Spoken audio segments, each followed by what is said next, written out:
Gaston, and welcome to the 85 Podcast. The 85 is your Gaston County culture podcast where we talk about topics and events in and around the Gaston County area. My name is Zach Brown. I'm your host. I'm with Cafe Content and a contributor to the Gaston Gazette. To my right, Nick Dumont. How you doing today, Nick? Doing great, Zach. And to my left, the maestro, Joshua Chapman. Josh, tell the people how you're feeling, my friend. Feeling awesome. Everybody, welcome to the 9th episode of the 85 Podcast. Number 9. Guys, thank you so much for the support. Please continue to follow us on Twitter and Instagram at the85pod. We have a website, guys. It's www.the85pod.com. And Nick, don't we have a Facebook group now? We do. I believe it's just the 85 Podcast. Search us on Facebook, and you'll see all of our updates on there. Follow us on Facebook, guys. So we had a really good episode for episode number 8. One of our topics for our high five was social media groups for Gaston County. We got a lot of response from that. I'm really happy about that. I really appreciate the support from everybody. One of the responses that I got was, how do I listen to your podcast? I don't listen to podcasts. How do I do that? There are multiple ways, and it kind of depends on how you listen to stuff. So if you have an iPhone, it's really simple. There's a podcast app on your iPhone right now that you can use to type in the 85 pod, and you'll see our highway sign on your podcast app. And make sure you subscribe, too. Yes, please subscribe and rate 5 stars only, please. If you have an Android, pick your favorite podcast app, and we're on that podcast app. We're also on SoundCloud, YouTube. You can listen to us on our website at the85pod.com. And am I missing anything, guys? That's about it. I think you nailed it. So today's a special day. Today's a special day because we're on an 85 field trip. We are at the Gaston Poorhouse on South Street, right in front of the Rotary statue on Main Street. We contacted the Poorhouse a couple days ago, and Madison, their social media manager, was like, "Great, you guys come on." We've been treated like royalty. It has been Bread's amazing. in front of us right now. Yeah. The Poorhouse has a very distinct atmosphere. It's a really inviting environment right when you walk in. And the food's incredible. They have a lot of great local beers. I mean, they got a little bit of everything. Yeah, and they have their own signature cocktails, and we'll talk with them a little bit about it. We have Madison Corcoran. Madison, what's your role at Gaston Poorhouse? Do they have a title for you yet? We have 2 main bartenders. It's me and another person named Adam. What's actually really cool about working at Gaston Poorhouse is we all pretty much do a little bit of everything. Nice. So I have a bunch of stuff around me. Did you make everything that I'm sitting around? Yeah, I actually did. All of it is homemade. The potato salad is from Jackson's out of Clover. The tomato jam, our owner Chelsea and I made earlier. Everything from our pimento cheese to our cucumber salads is either made locally or made here at the Poorhouse. Nice. And you guys are a coffee... We're a coffee shop with a liquor license, and that's probably the best way to put it. That's a great tagline. Coffee shop with a liquor license. Yeah. Some places just coffee. Some places are just alcohol. I can make you an alcoholic coffee all day if you want to come in and drink Irish car bombs or Irish coffees. I mean, that's the best blend of both worlds, I believe. And all day being the key word. Yeah, all day. All day. Since we're not open on Sundays, yes, literally all day, every day. We can make you anything. Just so the people know, you guys are right beside Webb's Custom Kitchen, right?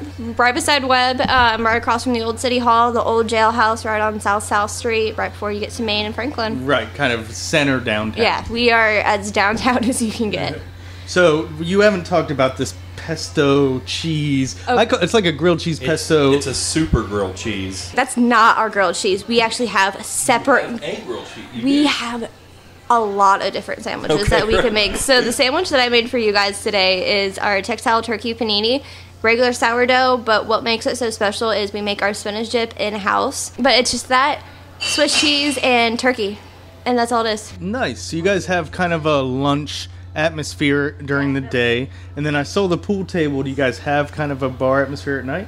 Oh yeah, the variety of people that we have here and get to include is really fun. Our nightlife that starts after about 7 o'clock or so, this place can get packed wall to wall, door to door. It's Yeah. So if you're at the Gaston Poorhouse and you're bored, there's something wrong with you. Yeah, no, that's definitely true. I mean, we keep our weeks packed. Monday, we have the most exciting music, trivia, and open mic night.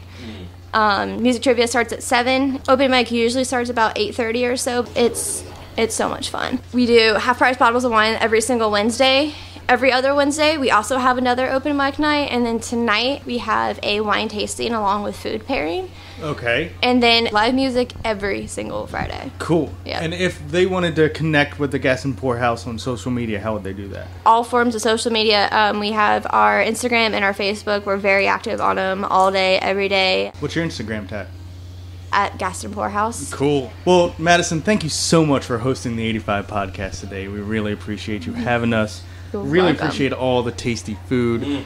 Awesome. Thank you guys. We've enjoyed having you. So, how about we get to that rundown, Joshua? Okay, so let's get down on this rundown. Get down. Okay, so first up, the high five on the most exciting developments coming to Gaston County. Next, Go Gaston events for the middle of July. And then last but not least, Inside the Pages with Nick. Hey, Josh. What's going on? Give me some skin, my friend. All right, let's get to this high five. So, I thought this week would be interesting to talk about the most exciting land developments, the most exciting economic developments that are going on in our area right now. For our first high five for most exciting developments, we've got... Catawba Crossing. Okay, so the Catawba Crossing is kind of a multiple bridge proposal. This is supposed to better connect Gaston County to the Charlotte airport and just to Charlotte in general. What they want to do is have one major bridge that would be kind of the traffic coming through, and then have kind of a secondary bridge that would connect the river district to Gaston County. They're also talking about widening 85. It's not part of the Catawba Crossing, but it would also help the flow of traffic. Absolutely. You commute back and forth from Charlotte to Gaston County. I do. How's that commute? There's sticky areas. Yeah. But for the most part, I get out of work at like 3:30, so I miss a lot of it. So lucky. Oh, I know. that's nice. So lucky. At 9 a.m. Gotta and get it. 5 p.m., the 85 is back to... It's a thin line though, because the thing is if I leave 10 minutes later than I normally do, it's over, and that's another 20 minutes added to the trip. Right, and you commute from South Park, right? Mm-hmm. How's that commute? I have an opposite commute, so I go against traffic Me in the too, morning. me and, too. Yeah, That's for what's the great about nighttime, that, So yeah. it kind of works out. Next up, the Fuse Project. Maybe the most talked about project of all these projects, Absolutely, right? yeah. So the Fuse Project is a large downtown Gastonia redevelopment.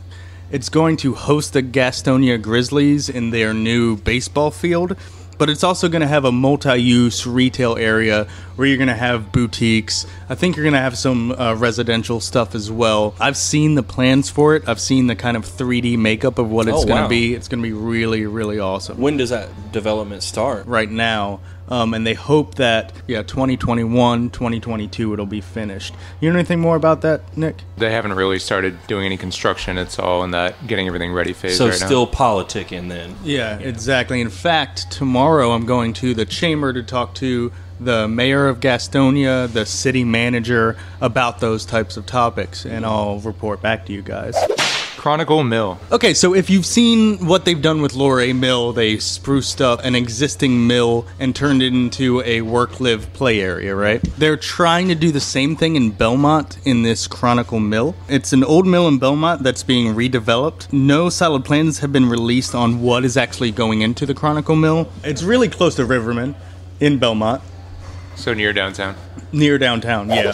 TechWorks. Is actually a project that the Greater Gaston Development Corporation has been working on for a long time. Okay. And it is being built right beside the Riverman Brewery, actually in the same building. And it's going to be a tech incubator where they're going to have multiple tech startups in the same building working together on multiple projects.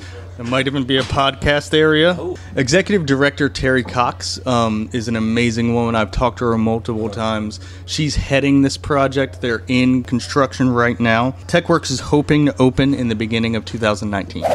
Last but not least, the River District. The River District may be the biggest land development in 40 years, maybe the largest public-private development in decades. It encompasses 1,500 acres of land and is above the Gaston County area, right on the Catawba River line. It may constitute 30,000 permanent jobs for the area. The River District plan calls for 4,500 homes, 1,000 hotel rooms, 500 square feet of retail, restaurants, and 8 million square feet of office space. A city of its own, it sounds like. They're going to create a city out of nothing. And it's right near the Whitewater Center. It's actually walking distance from where I live, which is great for my housing value. You know what I mean?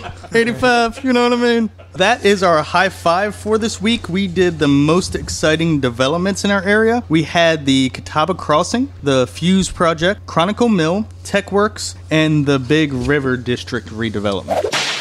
Okay, Zach, now is the perfect time to get into the Go Gaston event. Let's go, Gaston. Let's go, Gaston. Let's go, Gaston. Let's go, Gaston. Let's go. On July 6th, tomorrow, the Weirdo Lounge and Legends are hosting Fat Friday Music Night. That starts at 7 p.m. On Saturday, the 7th, at 9 a.m., is the Christmas in July Outside Summer Craft Show. That'll be really fun. It's at 9 a.m. You get to create crafts as well as buy and sell them. Also on July 7th, the Shield Museum is doing another crazy amazing thing where they're bringing in minerals from around the world, both rare and common, that you can look at, you can hold, you can kind of feel. The cool thing about minerals is they have a different texture. Some of them are actually soft. On July 7th at 11 a.m., Riverman Brewery is doing the Superhero School. Bring your children to the Riverman for superhero training classes. They're going to teach them karate, and you can dress up like your favorite superhero. On July 11th at the Gaston Poorhouse, where we are right now, at 7 p.m., they're having a French wine tasting, and it's open mic night as well. So come to the Gaston Poorhouse.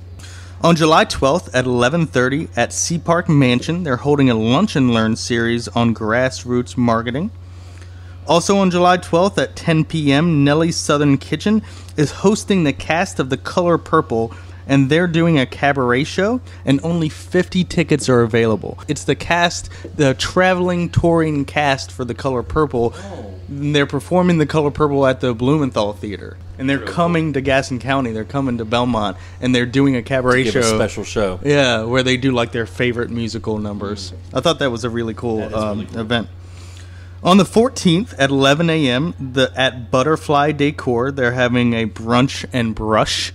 It's two very hard words to say right beside each other, a brunch and brush, where you get to paint something and you get to have a brunch as well. I'm sure they're going to have mimosas, my wife's favorite drink.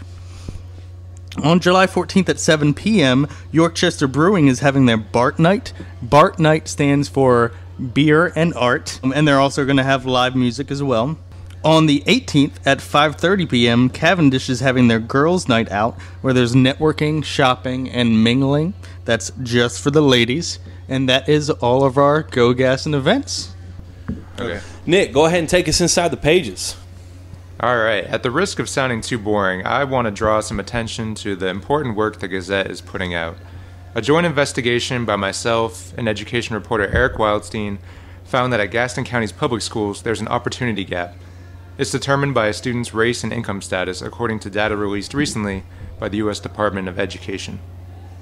So what this means is that before students pick up a pencil or befriend their classmates, some of them will face a tougher path to success than other students. As I mentioned, we discovered the two social classes who face the most adversity are students who are lower income and students who aren't white. Low income and non-white students are suspended disproportionately more, they don't qualify as often for gifted and talented courses, they're more likely to be held back a grade, the list goes on and on. I don't want to get into specific numbers on the pod, but if readers are more interested, this is what they should look for on our website. Eric wrote a fantastic article about gifted programs and the divisions in their demographics, and I created an interactive feature with data visuals that bring the numbers to life, because all the graphics will show you everything you need to know.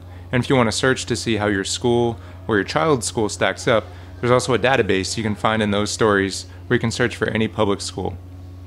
These stories are available on our website and on the Gazette's Facebook, Twitter, or Instagram channels. That's really interesting, Nick. Wow, Nick, you said you did the interactive charts and everything like that? Yeah, so I got like a spreadsheet with just thousands and thousands of cells, just really terrible stuff, and I had to go through and visualize all of it. So there are these graphics that tell you everything you need to know without getting too deep in the numbers. It's really like appealing to the eye. It's one thing to hear the stats, another thing to see a graphic where there's one kid standing by themselves as on the other side there are 100 kids to show the disparity between the two.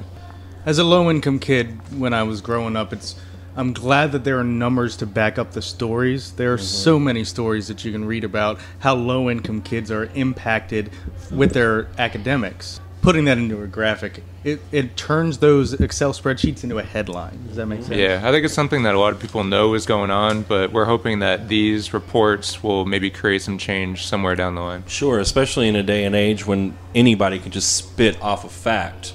You know, it's nice to have a little bit of backup when you're talking about things like this, too. Yeah, go check out the graph from Nick Dumont and the story by Eric Weidelstein. And that's inside the pages. And that is the 9th episode of the 85 Pod at the Gaston Poorhouse. Thank you so much for listening. Say goodbye, Josh. Goodbye, Josh. Say goodbye, Nick. Goodbye, Nick. Say goodbye, Madison. Goodbye, Madison. Goodbye, Gaston County.